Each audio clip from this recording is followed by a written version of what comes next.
انہوں نے کہا کہ مجھے یہ پتہ چلا ہے کہ قوم بہت دعائیں کر رہی ہے اور مجھ تک اور پاکستانی میڈیا نے بھی بہت دعائیں کی ہیں جی. جو آپ کی سب سے بڑی کرٹیک ہے پاکستانی میڈیا, انہوں نے بھی بہت زیادہ میں سمجھتا ہوں کہ ریگارڈلیس آف دیٹ, کیونکہ پالیسیز پہ تو کرٹیسزم کرنا میڈیا کا ایک کام بھی ہوتا ہے, لیکن آئی تھنک میڈیا نے بھی بہت ان کے لیے وہ کیا ہے. آئی تھنک وہ کنوے کیا گیا ان کو, نواز شریف صاحب کو بالکل کنوے کیا گیا. اور کامران یہ خوشی کی بات ہے کہ جب کسی کی زندگی کا یا صحت کا مسئلہ آتا ہے یا اس طرح کی کوئی لائف تھریٹننگ ایشو ہو جاتا ہے کسی کو, کوئی بھی وہ پبلک لیڈر ہو, کسی بھی پارٹی سے اس کا تعلق ہو, تو میڈیا یا عوام یا پولیٹیشینز یا اپوزیشن جو ہے وہ سب جب یونائٹڈ ہو جاتے ہیں اس طرح کی چیز میں, تو یہ صرف شو کرتی ہے کہ انسانیت ہے ابھی ہم لوگوں میں.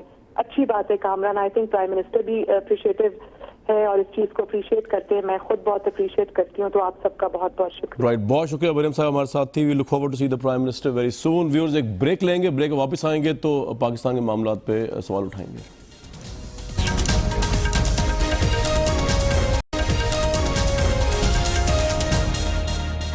Very warm welcome back. Panel کا تعارف آپ سے کرا دوں. شاہد احمد عارف صاحب ہمارے ساتھ موجود ہیں, ڈاکٹر مصدق ملک صاحب ترجمان پرائم منسٹر کے ہمارے ساتھ موجود ہیں, مراد سعید صاحب MNA پاکستان تحریک انصاف ہمارے ساتھ ہیں, ایئر مارشل ریٹائرڈ شاہد لطیف صاحب دفاعی تجزیہ نگار ہمارے ساتھ موجود ہیں. میں شاہد عارف صاحب اگر آپ سے سٹارٹ کروں, سر یہ جو اقتصادی رپورٹ پیش کی گئی ہے کس لحاظ سے اچھی ہے اور کس لحاظ سے آپ اس پہ تنقید کر سکتے ہیں کہ اپنے اہداف پورے نہیں کیے اس میں؟ دیکھیے یہ چوتھا سال ہے, چوتھا بجٹ ہے, چوتھا سال شروع ہو رہا ہے. اس حوالے سے اگر دیکھا جائے تو یہ اس حکومت کی کامیابی کا سال ہونا چاہیے تھا. اور خود ستاج عزیز صاحب, اسحاق ڈار صاحب نے بھی کہا, وزیر اعظم نے بھی کہا پہلے 2 سال مشکل ہوں گے, اس کے بعد آسانی. لیکن اس وقت صورتحال ہے کہ سرمایہ کاری جس کا یہ دعویٰ حکومت کرتی ہے مسلسل کہ ہم نے سرمایہ کاروں کے لیے جنت بنا دی ہے, باوجود سرمایہ کاری میں 2% کمی ہوئی ہے, اور یہ بہت بڑی کمی ہے. باوجود کہ آپریشن ضرب عضب ہوا ہے, کراچی کے حالات بہتر ہوئے, کراچی کے حالات بہتر ہو چکے ہیں, اور یہ اس کا مطلب یہ ہے کہ یہ انسینٹیو نہیں دے سکے غیر ملکی سرمایہ کار کو, جس کی وجہ سے وہ یہاں سرمایہ کاری کر سکے. سیریس نہیں ہے. اور اس کی ایک وجہ اور بھی ہے, جس ملک کے حکمرانوں کا سرمایہ باہر پڑا ہو, ان کی اپنی سرمایہ کاری باہر پڑی ہو, یہ ہو ہی نہیں سکتا کہ دنیا کا کوئی بے وقوف سرمایہ کار اس ملک کا رخ کرے گا. اور ٹیکس بھی اس لیے کم ہوا, پاکستان نے دیا ٹیکس بھی کم ہوا ہے. اور سب سے جو افسوسناک بلکہ پریشان کن صورتحال ہے کہ ہماری برآمدات کا انحصار ہے زراعت پہ. ہم ایک زرعی معاشرہ ہے, اس میں کمی ہو گئی ہے, اور کپاس کی فصل میں 28% کمی ہوئی, جس کی وجہ سے جی ڈی پی 0.5% کم ہو گئی, اور زرعی شعبے میں 0.19% منفی اثر پڑا ہے. اور ایک اور پہلو, ہمارے 18.4% جو ہے ارب بلین ڈالر جو ہیں ہمارے ریمیٹنسز ہیں, جو تحصیلات زر ہیں باہر سے آتے ہیں, اس میں کمی واقع ہوئی ہے. اور ہمارا انحصار یا برآمدات پر ہے, زراعت پر ہے, یا اس پر. جی تو یہ صورتحال جو ہے ہمارے لیے بہت ہی زیادہ افسوسناک لگتی ہے, اور حکومت کے سارے دعووں کی کلی کھول دیتی ہے کہ انہوں نے 3 سال کے اندر کیا کامیابیاں حاصل کی ہیں, کس انداز میں معاملات کو آگے بڑھایا ہے, اور کس طریقے سے معیشت کو مستحکم کیا ہے. مستحکم معیشت میں یہ چیزیں میں شاہد لطیف صاحب کو بھی اس میں لینا چاہوں گا, اس کے بعد جاؤں گا مصدق صاحب اور مراد صاحب کے بعد. شاہد لطیف صاحب, آپریشن ضرب عضب کا کلیم ہے کہ اس نے پیس لے کے آیا, تو فوراً ڈائریکٹ انویسٹمنٹ آنی چاہیے تھی, نہیں آئی. کراچی کے اندر پہلی دفعہ دہائیوں میں پیس آیا, لیکن وہاں پہ بھی بزنس نہیں آ سکا, ایون فورن ریمیٹنس نہیں آ سکی. اس کی کیا وجہ ہے؟ اتنا ہمیں کیا فائدہ ہوا اتنے کامیاب آپریشنز کا؟ پھر شاہد لطیف صاحب. جی بالکل, پہلے یہی وجہ بیان کی جاتی تھی, اور میں سمجھتا ہوں کہ وہ وجہ تھی کہ جب تک ملک میں امن, سکون اور استحکام نہیں ہوتا تب تک انویسٹمنٹ جو ہے وہ اس ملک میں نہیں ہو سکتی. جو فورن انویسٹرز ہیں خاص کر, وہ یہاں آ کے نہیں کرنا چاہتے. مگر ہم نے دیکھا کہ یہ ساری چیزیں, ان کا جو انڈیکس ہے وہ تو اب مثبت اس میں چلا گیا, لیول پہ چلا گیا, مگر اس کے باوجود اگر لوگ یہاں انویسٹ کیوں نہیں آئی, تو آپ سے پوچھ رہا ہوں, ہمارے جو اہداف ہیں وہ یہی وجہ ہے نا, وہ یہی وجہ ہے کہ یہ حکومت کی اپنی جو انویسٹمنٹ پالیسیز اور جو اکنامک پالیسیز ہیں ان میں سکم ہے. اگر وہ آپ لوگوں کے لیے ایسی پالیسیز بنائیں گے کہ جو اٹریکٹیو ہوں گی تو لوگ یہاں آ کے انویسٹ کریں گے, اور اگر وہ انویسٹ نہیں کر رہے تو ظاہر سی بات ہے کہ ہماری اکنامک پالیسیز جو ہیں ان میں پرابلم ہے نا. اب یہ ساری ڈیبیٹ کی بات ہے, یہ چیزیں پارلیمنٹ میں اور آپ کے اکنامک جو مشینری ہے اس کے اندر ڈیبیٹ ہونی چاہیے چاہیے تھی, مگر اس سے پہلے ضروری یہ ہے کہ ہم پہلے مانیں کہ ہمارا فیلئر ہے. ہم تو سارا سال یہ بتانے میں محو رہتے ہیں کہ جناب اکانومی بھی ٹھیک ہو گئی, کہ جناب ہم تو پازیٹیو ہر طرف ہمارا انڈیکس ہے وہ نظر آ رہا ہے. دیکھیں آپ چھوٹی سی بات لے لیں کہ ہمارا جو گروتھ ہے وہ ہمارا پچھلی مرتبہ بھی ہمارا جو ٹارگٹ تھا وہ 4.5 کے قریب تھا, مگر پچھلی مرتبہ بھی جو ہمیں گروتھ بتائی گئی وہ بھی 3.5-6 کے قریب ہوئی. آئی ایم ایف کی طرف سے کہا گیا, مگر آئی ایم ایف نے تو کلیئر کر دیا کہ نہیں, آپ کی گروتھ ہرگز وہ نہیں ہے جو یہاں بیان کی جا رہی ہے. تو مقصد یہ ہوا کہ ہم ایسی فگرز بتاتے ہیں جو کہ کریکٹ نہیں ہوتی, جو صحیح نہیں ہوتی. اگر وہ فگرز صحیح ہوں نہیں, آپ کے خیال میں شاہد لطیف صاحب حکومت کی اکنامکس کی ویژن میں پرابلم ہے؟ اسحاق ڈار صاحب جو ہے وہ کام نہیں کر سکے 4 سال جو ان کو کرنا چاہیے تھا, احسن اقبال صاحب پلاننگ نہیں کر سکے, یہ ہوا کیا, یا دھرنوں نے تباہی پھیر دی حکومت کی؟ یہی ہے نا جی. نہیں, دیکھیں اس طرح نہ کریں کہ آپ دھرنوں نے تباہی پھیر دی. دھرنے اگر تھے تو وہ 1.5 مہینہ یا جو بھی ہے, ہر چیز آپ دھرنوں کی طرف, اس سے پہلے اب 3 سال ہو گئے نا اس حکومت کو, تو ہر طرف ہم صرف دھرنوں کی بات نہیں کر سکتے. کوئی بھی اکانومسٹ جو ملک کے پرومیننٹ اکانومسٹ ہیں ان میں سے کسی نے آج تک, آپ سب کو پڑھ لیں, ان میں سے کسی نے دھرنوں پہ بلیم نہیں کیا کہ ہماری جناب اکانومی میں خرابی دھرنا کوئی فیکٹر نہیں ہے. سچ ہم نے ہماری اکنامک پالیسیز جو ہیں ان کا پرابلم ہے, جس کی وجہ سے ہمارا وہ گروتھ نہیں بن پا رہا, برآمدات میں پرابلم آ گئی. یہ دیکھیں یہ فیکٹرز ہیں نا, یہ تو اعداد و شمار کی بات ہے. جب ہم پروڈیوس نہیں کر پا رہے تو اکانومی کیسے بہتر ہوگی؟ آپ کے ہاں بجلی گیس کا مسئلہ, آپ کے جو فیکٹری اونرز ہیں وہ باہر چلے گئے, وہ جا کے انہوں نے اپنی فیکٹریز تک اپنی انڈسٹری شفٹ کر لی. تو جب پروڈکشن نہیں ہوگی, آپ بتائیے آپ کی اکانومی میں فرق کیسے ہوگا؟ یہ وہ سمپل چیزیں ہیں جس کے تحت آپ کو نظر آ رہا ہے کہ حکومتی لیول پر جو اقدامات اکانومی کو ٹھیک کرنے کے لیے کیے جانے چاہیے تھے وہ نہیں ہوئے. قرضے آپ دیکھیے کہاں تک پہنچ گئے. تو پھر اس کے باوجود ان ساری چیزوں پہ ہم کہتے رہیں گے کہ اکانومی کے جو انڈیکس ہے وہ بہتر ہے, بجائے اس کے کہ ہم جو فگرز ہیں ان پر دھیان دیں اور صحیح فگرز لوگوں تک پہنچائیں اور پھر ان کا باقاعدہ تجزیہ کریں. سر آپ کا یہ پوائنٹ آ گیا. ڈاکٹر مصدق ملک صاحب, ایک تو آپ نے آرگومنٹ شاید دینا ہو دھرنے کا, میں نے کہا ٹائم ویسٹ کیے بغیر میں نے پہلے دے دیا.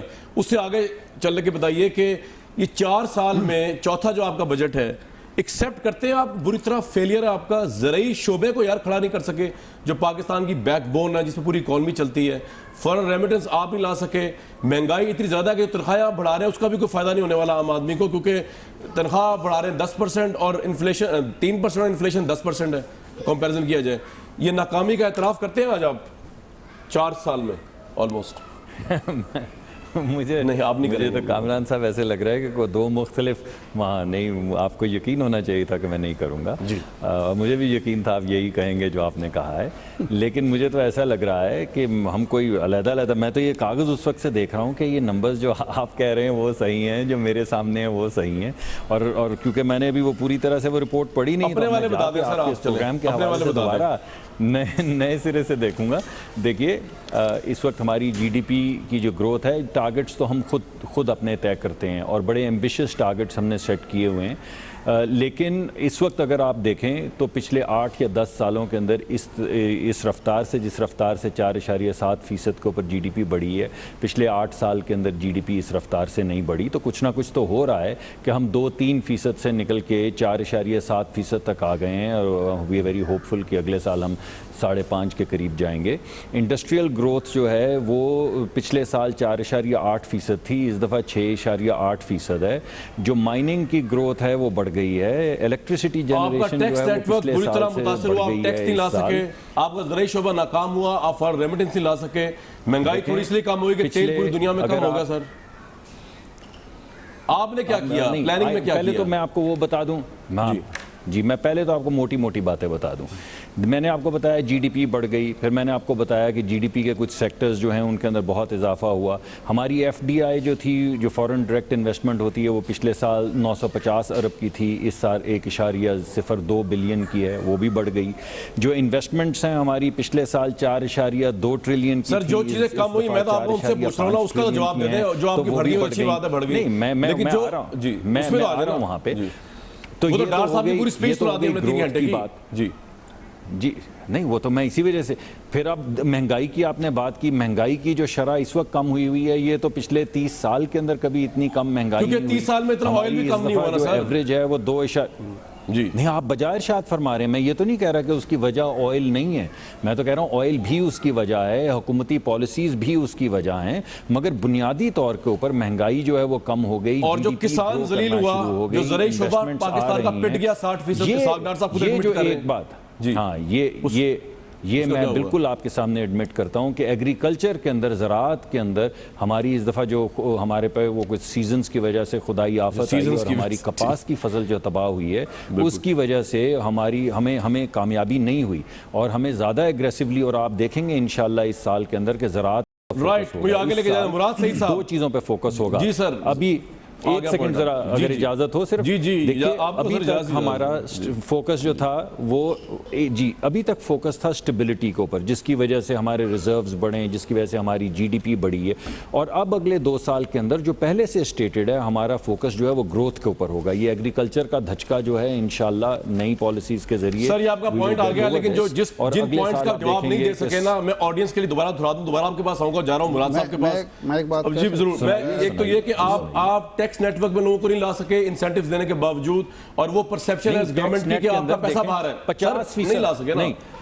وہ جو آپ نے انسینٹیوز دیے تھے, کچھ 100 لوگ رجسٹر ہوئے اس کے اوپر. میں آتا ہوں اس کے اوپر ارشاد صاحب کی. نہیں وہ ٹھیک ہے, مگر ایک منٹ ٹھہریے. 50% گروتھ ہوئی ہے پچھلے 3 سال میں, کچھ فیصد ٹیکس کے اندر گروتھ ہو رہی ہے. مصدق صاحب, میں ارشاد عارف بول رہا ہوں. میں صرف یہ کہنا چاہتا ہوں کہ جو زراعت کا فرما رہے ہیں نا, فصلیں نہیں خراب ہوئی. آپ نے جو کسان کو نہ تو قیمت دی درست, نہ کپاس کے کسان کو, کاشتکار کو, نہ چاول کے کاشتکار کو, نہ گندم کے کاشتکار کو. ایک یہ وجہ ہوئی ہے, دوسرا ناقص ادویات اور ناقص کھادیں ہیں جس کی وجہ سے فصلیں خراب ہو رہی ہیں. اس طرف رائٹ. مراد صحیح صاحب, آپ ایز اپوزیشن آپ کا کیا کنسرن ہے اقتصادی رپورٹ کے اوپر, کیونکہ 70% جو چیزیں بتائی ہیں اسحاق ڈار صاحب نے وہ تو کامیابی ہیں, اور 30% جو میں بتا رہا ہوں وہ obviously ناکامی ہے. آپ کا اپنا اس پہ کیا وہ ہے ٹیک بینگ اپوزیشن, مراد صاحب؟ بسم اللہ الرحمن الرحیم. ایک جب ہم بات کرتے ہیں تو ایک طرف اسحاق ڈار صاحب کی سپیچ ہوتی ہے اور دوسری طرف حقیقت ہے.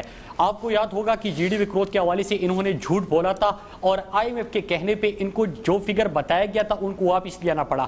پھر اس کے بعد آپ دیکھیں کہ جو ان کے دور میں انویسٹمنٹ 3 سال اٹھا کے دیکھ لیجئے, 1 سال چھوڑ دیجئے, 3 سال کی فارن ڈائریکٹ انویسٹمنٹ جو ہے وہ پچھلی 2 دہائیوں کی سب سے کم ترین ہے. ان کے اپنی جو اکنامک سروے وہ بتا رہا ہے. دوسرا یہ کہ ایگریکلچر سیکٹر مکمل تباہی کے دہانے پہ کھڑا ہے, وہ آپ کے سامنے ہے. تیسرا, پاکستان کے اندر ان امپلائمنٹ ریٹ دیکھ لیجئے, ان کے دور میں 2 سالوں کے اندر 3.62 ملین بے روزگار مزید پیدا ہو گیا, جو کہ میری سوال کا جواب دیا تھا احسن اقبال صاحب نے. ان کا ان امپلائمنٹ ریٹ جو ہے وہ اس وقت 6% ہے. پھر اس کے بعد آگے آپ جائیے, 100 ٹیکسٹائل مل جو ہے یہ اسی سال پاکستان کے اندر بند ہو چکے ہیں, وہ بھی آپ کے سامنے ہے. پھر اس کے بعد آپ ان کے باقی چیزیں اٹھا کے دیکھ لیں, دیکھیں جو وعدے تھے کہ ہم انویسٹمنٹ لے کے آ رہے ہیں, ہم نے پاکستان کی اکانومی کو بہتر کر دیا, ہم نے بے روزگاری ختم کر دی, 11 کروڑ پاکستان کی جو آبادی ہے وہ غربت کی لکیر سے نیچے زندگی گزار رہی ہے. ورلڈ بینک کی رپورٹ کہہ رہی ہے کہ پاکستان کے اندر ورلڈ بینک کی رپورٹ آپ کے دھرنوں کی وجہ سے ڈیلے ہوا. آپ کا ایک بڑا فیکٹر ہے اس ملک کے اندر یہ بتانے کے لیے کہ یہ ملک انسٹیبل ہے. یہاں پہ پارلیمنٹ کے آگے لوگ جو ہے وہ کھڑے ہو کے دھرنے دے کے زندگی کو مفلوج کر دیتے ہیں, حکومت کی ایسی تیسی کر دیتے ہیں. تو آپ کو بھی تو میں پورا کریڈٹ دوں گا اس کام کا جو آپ نے کارنامہ دکھایا لاسٹ ایئر. مبارک ہو آپ کو اکانومی تباہ کرنے میں. دیکھیں میرے خیال سے آپ اگر آرگومنٹ ان کی طرف سے ایسی دے رہے ہیں تو ٹھیک ہے, ورنہ مجھے سنجیدہ نہیں لگ رہے آپ کی. نہیں یہ آرگومنٹ ہے مراد بھائی. چائنا کے پریزیڈنٹ جو ہے, نہیں چائنا کا پریزیڈنٹ لیٹ ہوا کہ نہیں ہوا آپ بتائیں مجھے. وہاں پاکستان جو ہے اس کی زندگی مفلوج سیاست ہوئی یا نہیں ہوئی انتظامی امور کی اسلام آباد میں, آپ بتائیے مجھے. کون انویسٹ کرے گا اس ملک میں جہاں پہ لوگ سڑکیں بند کر دیتے ہیں 26 دن کے لیے. جی بتائیے کامران صاحب. میں آپ کے اس سوال کا جواب دے دوں یا جو دوسرا میں اپنا مقدمہ آپ کے سامنے پیش کر رہا تھا وہ کمپلیٹ کر دوں؟ آپ کی مرضی ہے, میں نے تو سوال اٹھا دیا, آپ جواب نہیں دیں گے تب بھی آڈینس چل جائے گا پتہ آپ نے جواب نہیں دیا. آپ کی مرضی ہے جی, جو چاہے کریں. دیکھیں پاکستان چائنا کے پریزیڈنٹ کے وزٹ کے حوالے سے آپ نے دیکھا کہ وہ آ رہے ہیں اور وہ سی پیک جو تھا وہ آگے بڑھ رہا ہے. ہم نے یہاں پہ جمہوریہ اختہ, اور اگر اس کا آپ تحریک انصاف کو مورد الزام ٹھہراتے ہیں تو آپ پرائم منسٹر نواز شریف سے پوچھئے کہ الیکشن کمیشن, جوڈیشل کمیشن, پھر سپریم کورٹ, پھر پارلیمنٹ, ہم نے وہاں پہ ہر دروازہ کٹکھٹایا. آپ جوڈیشل کمیشن بنا رہے تھے, ڈرنے کی ضرورت ہی نہیں تھی, تو اس سے بھی آپ کی وجہ سے نقصان ہوا ہے, آپ کی ہٹ درمی کی وجہ سے. جس طرح کہ آج بھی آپ ٹی او آرز بنانے میں رکاوٹ بنے ہوئے ہیں.